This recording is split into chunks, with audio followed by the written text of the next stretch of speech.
നമസ്കാരം. ജയശങ്കർ, വള്ളുവനാട് മാട്രിമോണിയൽ, ഒറ്റപ്പാലം. ഇന്ന് പറയാൻ പോകുന്ന ആൺകുട്ടി അനിരുദ്ധ് കൃഷ്ണൻ.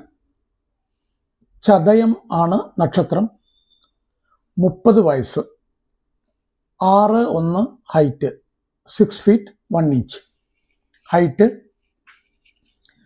CPA ആണ് ആ കുട്ടിയുടെ highest qualification, certified public accountant. അത് ഇന്ത്യയിലെ CA പോലെ തന്നെ US കൊടുക്കുന്ന ഒരു സർട്ടിഫിക്കേഷനാണ്.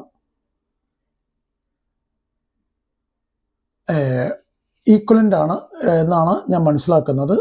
CAയും CPAയും രണ്ടും ഈക്വലൻ്റ് ആയിട്ടുള്ളൊരു ക്വാളിഫിക്കേഷൻ ആണെന്നാണ് ഞാൻ മനസ്സിലാക്കുന്നത്. ബോംബെയിൽ അല്ലെങ്കിൽ ഇപ്പോഴത്തെ മുംബൈയിൽ ഒരു പ്രശസ്തമായ അമേരിക്കൻ ബേസ് ചെയ്തിട്ടുള്ള ഒരു ഓഡിറ്റ് ഫേമിൽ ഈ കുട്ടി വർക്ക് ചെയ്യുന്നത്. അദ്ദേഹത്തിൻ്റെ സാലറി വന്നിട്ട് 13 ലക്ഷം രൂപയാണ് സാലറി. അച്ഛൻ പ്രദീപ് കൃഷ്ണൻ, അമ്മ സുനിത കൃഷ്ണൻ. അച്ഛൻ മരണപ്പെട്ടു പോയിരിക്കുന്നു. ഒരു ബ്രദർ IT ഫേമിൽ വർക്ക് ചെയ്യുന്നു മുംബൈയിൽ തന്നെ. ഇവരുടെ നേറ്റീവ് പ്ലേസ് അല്ലെങ്കിൽ നാട്ടിൽ ഇവർ പാലക്കാട് തന്നെയാണ് നാട്, പക്ഷെ ബോംബെയിലാണ് സെറ്റിൽ ചെയ്തിരിക്കുന്നത്. ബോംബെയിലുള്ള പെൺകുട്ടികൾ കുറച്ചും കൂടെ സൗകര്യമായിരിക്കും അവർക്ക്. ബോംബെയിലുള്ള പെൺകുട്ടികളുടെ രക്ഷിതാക്കൾക്ക് വള്ളുവനാട് മാട്രിമോണിയലുമായിട്ട് ബന്ധപ്പെട്ട് കഴിഞ്ഞാൽ തീർച്ചയായിട്ടും ഈ കുട്ടിയുടെ ഡീറ്റെയിലുകൾ ഞാൻ എടുത്തു തരുന്നതാണ്. ഒരിക്കൽ കൂടെ അനിരുദ്ധ് കൃഷ്ണനെക്കുറിച്ച് പറയാം. ചതയം നക്ഷത്രം, 30 വയസ്സ്, 6'1" ഹൈറ്റ്, CPA ആണ് highest qualification, certified public accountant. ഒരു leading audit firm, US based audit ഫേമിലാണ് വർക്ക് ചെയ്യുന്നത് ബോംബെ തന്നെ. 13 ലക്ഷം രൂപയാണ് സാലറി കാട്ടിയിരിക്കുന്നത്. അച്ഛൻ പ്രദീപ് കൃഷ്ണൻ മരണപ്പെട്ടു പോയിരിക്കുന്നു. അമ്മ സുനിത കൃഷ്ണൻ. ഒരു ബ്രദർ IT ഫീൽഡിൽ തന്നെ മുംബൈയിൽ വർക്ക് ചെയ്യാണ്. പാലക്കാടാണ് നാട്. കേരളത്തിലെ നാട് എവിടെയെന്ന് ചോദിച്ചു കഴിഞ്ഞാൽ പാലക്കാടാണ്. അവർ സെറ്റിൽ ചെയ്തിരിക്കുന്നത് ബോംബെ തന്നെയാണ്. താല്പര്യമുള്ള രക്ഷിതാക്കൾക്ക്, പെൺകുട്ടികളുടെ രക്ഷിതാക്കൾക്ക് തീർച്ചയായിട്ടും വള്ളുവനാട് മാട്രിമോണിയലുമായിട്ട് ബന്ധപ്പെടാം. അവരുടെ ഡീറ്റെയിൽസ് എല്ലാം എടുത്തു തരുന്നതാണ്. എല്ലാ വീഡിയോകളിലും പറയുന്ന 1-2 പോയിന്റുകൾ പറഞ്ഞിട്ട് ഈ വീഡിയോയുടെ അവസാനിപ്പിക്കാം. ഒന്ന്, വിവാഹപ്രായം എത്തിയ കുട്ടികൾ വീട്ടിൽ ഉണ്ടായിക്കഴിഞ്ഞാൽ അല്ലെങ്കിൽ വിവാഹപ്രായം എത്തിക്കഴിഞ്ഞാൽ അച്ഛനമ്മമാർക്ക് വളരെയധികം ടെൻഷനാണ്. ഇതിനിപ്പോൾ എങ്ങനെയൊക്കെ മുന്നോട്ട് കൊണ്ടുപോകണം, എന്തൊക്കെ ചെയ്യണം, എവിടൊക്കെ ആരൊക്കെ എന്തൊക്കെ കാണണം. ആകെ ഒരു വല്ലാത്ത പരിഭ്രമവും ടെൻഷൻ, ആകെ പേടിയാണ് എന്തൊക്കെ ചെയ്യേണ്ടതെന്ന് അറിയാതെ. അപ്പോൾ അതൊക്കെ എങ്ങനെ നമുക്ക് ഓവർകം ചെയ്യാം, അല്ലെങ്കിൽ അതിനെയൊക്കെ നമുക്ക് എങ്ങനെ ലഘൂകരിക്കാം എന്നുള്ളത് ഒന്ന് പറഞ്ഞു തരാം. കുറച്ച് ടെൻഷൻ ഇരിക്കുന്നത് എപ്പോഴും നല്ലതാണ്, നല്ല ഫാസ്റ്റായിട്ട് കാര്യങ്ങൾ നടക്കുള്ളൂ. അത് ആദ്യം ചെയ്യേണ്ടത്, കുട്ടികളുമായി ആരാണോ കല്യാണപ്രായമായിട്ടുള്ള കുട്ടിയെങ്കിൽ ആ കുട്ടിയുമായി അവരുടെ അച്ഛനമ്മമാർ സംസാരിക്കുക, നന്നായിട്ട് സംസാരിക്കുക. അച്ഛനും അമ്മയും സഹോദരങ്ങളും കല്യാണപ്രായം എത്തിയ കുട്ടിയുമായി സംസാരിക്കുക. എന്താണ് ഈ സംസാരിക്കേണ്ട കാര്യങ്ങൾ എന്ന് പറഞ്ഞു കഴിഞ്ഞാൽ, പല അഭിപ്രായങ്ങളും ആ കുട്ടിക്ക് പറയാനുണ്ടാകും. ഇന്ന ഏജ് മതി, ഇത്ര ഏജ് വരെ പോയാൽ മതി, ഇത്ര ഹൈറ്റ് വേണം, ഇന്ന ക്വാളിഫിക്കേഷൻ വേണം, അങ്ങനെ പല കാര്യങ്ങളും ഇതിലുണ്ട്. അതെല്ലാം ആ കുട്ടി പറയണതൊന്ന് കേൾക്കുക, നന്നായിട്ട് മനസ്സിലാക്കുക. 2, നിങ്ങളുടെ ധർമ്മദൈവങ്ങൾ അല്ലെങ്കിൽ നിങ്ങളുടെ കുടുംബക്ഷേത്രം, ഇങ്ങനെയൊക്കെ പറയുന്ന കുടുംബത്തിലെ അല്ലെങ്കിൽ തറവാട്ടിലെ ദൈവിക സാന്നിധ്യമുള്ള അമ്പലം എവിടെയാണോ അതൊന്ന് പ്രാർത്ഥിക്കുക, നന്നായിട്ട് പ്രാർത്ഥിക്കുക. അടുത്തത്, ഇത് ദൈവവിശ്വാസികൾ മാത്രം ചെയ്താൽ മതി. അടുത്തത്, നല്ല ഒരു പ്രൊഫൈൽ എഴുതി ഉണ്ടാക്കലാണ് അടുത്ത ജോലി. നല്ല പ്രൊഫൈൽ എന്ന് പറഞ്ഞു കഴിഞ്ഞു കഴിഞ്ഞാൽ നല്ല പ്രൊഫൈൽ എന്ന് പറഞ്ഞു കഴിഞ്ഞു കഴിഞ്ഞാൽ തീർച്ചയായിട്ടും മനസ്സിലാക്കേണ്ട കാര്യം കൃത്യമായിട്ട് ഡീറ്റെയിൽസ് എല്ലാം ഉണ്ടായിരിക്കണം. പലരും ക്വാളിഫിക്കേഷൻ എഴുതും, എഡ്യൂക്കേഷൻ ഇന്നതാണെന്ന് എഴുതും, ബട്ട് അവരുടെ ഇൻസ്റ്റിറ്റ്യൂഷൻ ഏതാണെന്നുള്ളത് എഴുതില്ല. ചിലർ MTech പാസ്സായിട്ടുണ്ടാവും, ചിലർ BTech ആയിരിക്കും പാസ്സായിട്ടുണ്ടാവുക.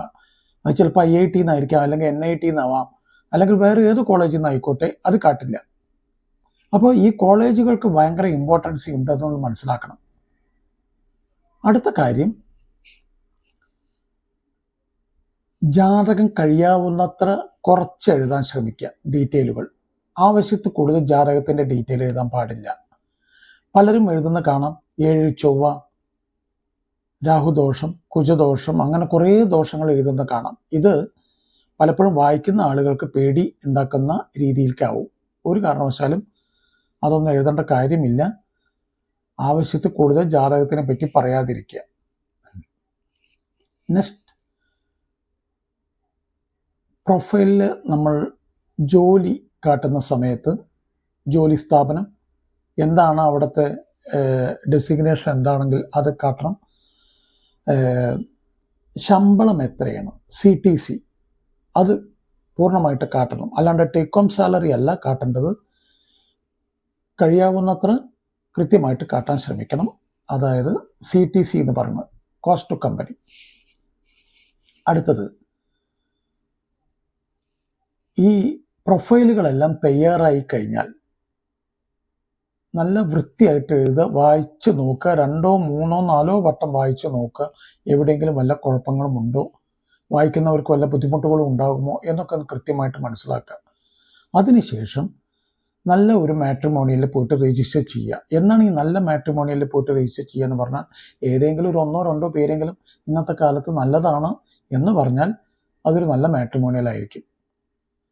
കൃത്യമായിട്ട് ചോദിക്കുക അവരുടെ ടേംസ് ആൻഡ് കണ്ടീഷൻ, എത്ര രൂപയാണ് അവർ വാങ്ങിക്കുക, ഇത് കൃത്യമായിട്ട് ചോദിക്കണം. രജിസ്ട്രേഷൻ സമയത്ത് ഒരു പൈസ പറയും, കല്യാണം ശരിയായി കഴിഞ്ഞാൽ അവരൊരു പൈസ പറയും. അതൊക്കെ കൃത്യമായി ചോദിക്കുക. അൺനെസസറി ഇവരുമായിട്ടൊരു ആർഗ്യുമെൻറ്റ് കാര്യങ്ങളൊന്നും ഉണ്ടാവാൻ പാടില്ല. വിവാഹത്തിൻ്റെ ഓരോ സ്റ്റെപ്പുകളും മംഗളമായിട്ട് തന്നെ നടക്കണം. മംഗളകർമ്മമാണ് ഇത് വിവാഹം എന്ന് പറയുന്നത്. ഒരു കാരണവശാലും ഭക്ഷണം ഉണ്ടാക്കുന്നവനോടോ അല്ലെങ്കിൽ ബ്രോക്കേഴ്സ് ഇവരൊന്നുമായിട്ട് വഴക്ക്, ഡെക്കറേഷൻ, ഇമാതിരി ടീമുകളോടൊന്നിട്ട് വഴക്കും ബഹളത്തിനും പോകരുത്.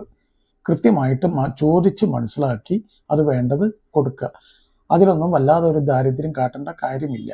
ഉള്ളത് വെച്ച് ചെയ്താൽ മതി. ബട്ട് വല്ലാതെ ഒരു ഭക്ഷണം ഉണ്ടാക്കാൻ വരുന്നവനോട് അയാളൊരു 3 ലക്ഷം റുപ്യ വേണം എന്ന് പറഞ്ഞു കഴിഞ്ഞാൽ, അല്ല അത് പറ്റില്ല 2.5 ലക്ഷം പറ്റുള്ളൂ എന്ന് പറഞ്ഞു കഴിഞ്ഞാൽ, അപ്പം അയാളൊന്നും പറയില്ല. അയാൾ 2.5 ലക്ഷത്തിന് ചെയ്തു തരും. അപ്പം എന്ത് സംഭവിക്കും? ആ ക്വാളിറ്റി അവർ മോശമാക്കും. അവർക്കൊരു നഷ്ടം ഉണ്ടാവില്ല എന്ന് ആദ്യം മനസ്സിലാക്കുക. അവർ ക്വാളിറ്റി അങ്ങ് ശരിയാക്കി തരും. അതാണ് ഉണ്ടാവുക. അപ്പോൾ നല്ല സംസാരിക്കുക. എല്ലാ കാര്യങ്ങളും നിങ്ങൾക്ക് വേണ്ട കാര്യങ്ങളൊക്കെ സംസാരിക്കുക. ഒന്ന് ഉള്ളിൽ വെച്ച് വേറൊന്ന് പുറത്ത് പറയാതെ നന്നായിട്ട് സംസാരിക്കുക. അങ്ങനെ രജിസ്ട്രേഷൻ കഴിഞ്ഞു കഴിഞ്ഞാൽ നിങ്ങൾക്ക് നെക്സ്റ്റ് ഡേ മോൾക്ക് പ്രൊഫൈലുകളും കാര്യങ്ങളൊക്കെ അവർ തരാൻ തുടങ്ങും. ഈ പ്രൊഫൈൽ കിട്ടിക്കഴിഞ്ഞാൽ മക്കളെ കാട്ടുക, ഫോട്ടോ കാട്ടുക, ഓറോസ്കോപ്പ്, അതായത് മക്കൾ പറയുകയാണ് ഫോട്ടോ വെച്ച് കണ്ടു കഴിഞ്ഞിട്ട് ഓക്കെയാണ് എന്ന് പറഞ്ഞു കഴിഞ്ഞാൽ ഓറോസ്കോപ്പ് ചെക്ക് ചെയ്യുക. ഓറോസ്കോപ്പ് ചെക്ക് ചെയ്യുന്ന സമയത്ത് ഒരു പണിക്കരെ അല്ലെങ്കിൽ ഒരു ജോത്സ്യരെ കൊണ്ട് മാത്രം ചെക്ക് ചെയ്യിപ്പിച്ചാൽ പോരാ. 4, 5, 6 ആ ലെവലിലേക്കൊക്കെ പോകണം. ഇന്നത്തെ കാലത്ത് നന്നായിട്ട് ചെക്ക് ചെയ്യിപ്പിക്കുക. 4, 5, 6 ജോത്സ്യൻ്റെ അടുത്ത് പോവുക. ഏതെങ്കിലും ഒരു ജോത്സ്യൻ ഓക്കെ അടിച്ചു കഴിഞ്ഞാൽ അത് വെച്ച് മുന്നോട്ട് പോവുക. അല്ലാതെ ജ്യോതിഷത്തിൽ റിസർച്ച് നടത്തിക്കൊണ്ടിരിക്കരുത്. ഇത്രയും കാര്യങ്ങൾ കഴിഞ്ഞാൽ കുട്ടികളുടെ വാട്സാപ്പ് നമ്പർ അങ്ങോട്ടും ഇങ്ങോട്ടും എക്സ്ചേഞ്ച് ചെയ്യുക. അവർ തമ്മിൽ ഒരു ഫ്രണ്ട്ഷിപ്പ് ബിൽഡപ്പ് ചെയ്യണം. അത് എത്ര പെട്ടെന്ന് പറ്റുമോ അത്രയും നല്ലത്. അല്ല കുറച്ച് സമയം എടുത്തിട്ട് നമുക്ക് കുറച്ച് സമയം എടുത്തിട്ട് ചെയ്യുക. ഒരിക്കലും തിരക്ക് പിടിക്കരുത്. ഒരു 15 ദിവസമെങ്കിലും അവർക്ക് കൊടുക്കുക. അതിനുശേഷം കുട്ടികൾ പുറത്ത് വെച്ച് കാണാൻ ശ്രമിക്കുക. ഒരു കാരണവശാലും വീട്ടിൽ വെച്ച് കാണാനുള്ള നിർബന്ധം പിടിക്കരുത്. പുറത്ത് വെച്ച് കാണുന്നതാണ് വളരെ ഉത്തമം. കാരണം പല കാര്യങ്ങളും കുട്ടികൾക്ക് പറയാനുണ്ടാവും. ചിലപ്പോൾ അവർ അപ്പോഴാവും പറയുക എനിക്കൊരു വിവാഹ ഇതര ബന്ധമുണ്ട്, ഒരു ലവ് അഫെയർ ഇപ്പോൾ നടക്കുന്നുണ്ട്, അപ്പോൾ ഇത് അച്ഛൻ്റെ അമ്മയുടെ നിർബന്ധത്തിന് വഴങ്ങിയിട്ടാണ് ഞാനിപ്പോൾ വന്നിരിക്കുന്നത്, അതുകൊണ്ട് നീ വേറെ നോക്കിക്കോളൂ എന്നൊക്കെ പറയുന്ന അനവധി കുട്ടികളെ എനിക്കറിയാം. അപ്പോൾ തീർച്ചയായിട്ടും നന്നായിട്ട് സംസാരിക്കുമ്പോൾ ഒന്ന് ലവ് അഫെയർ ഉണ്ടോ എന്ന് ചോദിക്കണം, 2 കുടുംബ പാരമ്പര്യം അങ്ങോട്ടും ഇങ്ങോട്ടും മനസ്സിലാക്കണം, എഡ്യൂക്കേഷൻ നന്നായിട്ട് മനസ്സിലാക്കുക, ജോലി കാര്യങ്ങൾ കൃത്യമായിട്ട് മനസ്സിലാക്കുക, വല്ല മെഡിസിൻ കഴിക്കുന്നുണ്ടോ എന്നുള്ളത് മനസ്സിലാക്കുക, ആവശ്യത്തിൽ കൂടുതലുള്ള ലോണുകൾ വല്ലതും എടുത്തിട്ടുണ്ടോ എന്നുള്ളത് കൃത്യമായിട്ട് മനസ്സിലാക്കണം, EMI കാര്യങ്ങളൊക്കെ എത്ര ഉണ്ടെന്നുള്ളത് മനസ്സിലാക്കണം.